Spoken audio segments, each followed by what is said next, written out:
Optical disk drive. This type of drive allows a user to retrieve, edit, and delete the content from optical disks such as CDs, DVDs, and Blu-ray discs.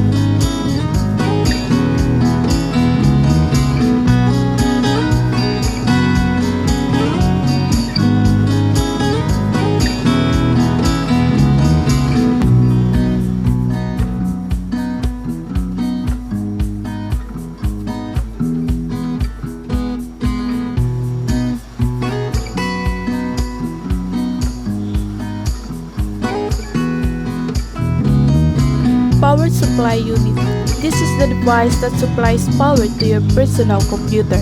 It regulates the voltage to eliminate spikes and surges common in most electrical systems.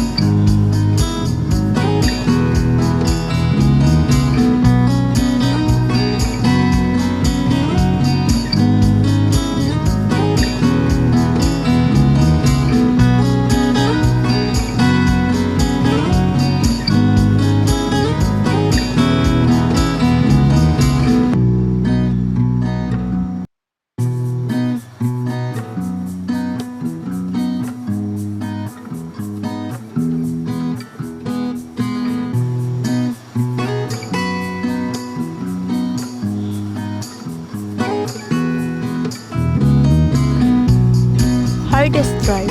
This is the computer's main storage device used to store all data on the computer permanently. There are two types of HDD according to its connector. First, SATA, also as serial ATA. Second, EIDE, Enhanced Integrated Drive Electrode.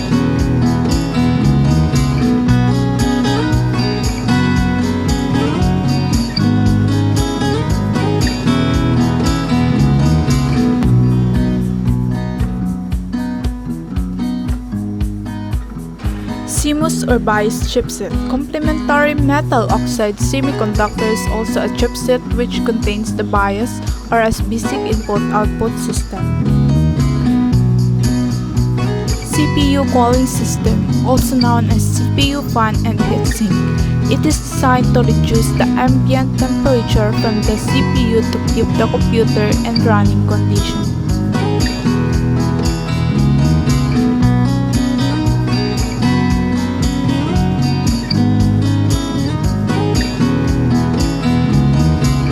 RAM, Random Access Memory. It is the memory which stores data until the machine is working.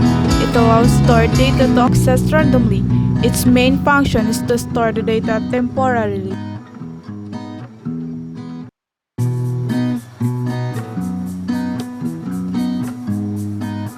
NIC, Network Interface Card, also known as LAN card or Network Adapter Card.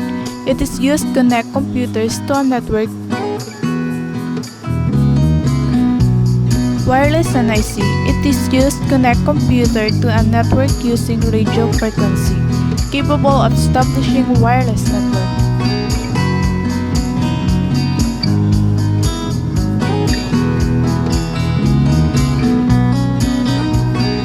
Data cable is a physical medium, typically a wire or fiber optical cable, used to transfer data between electronic devices.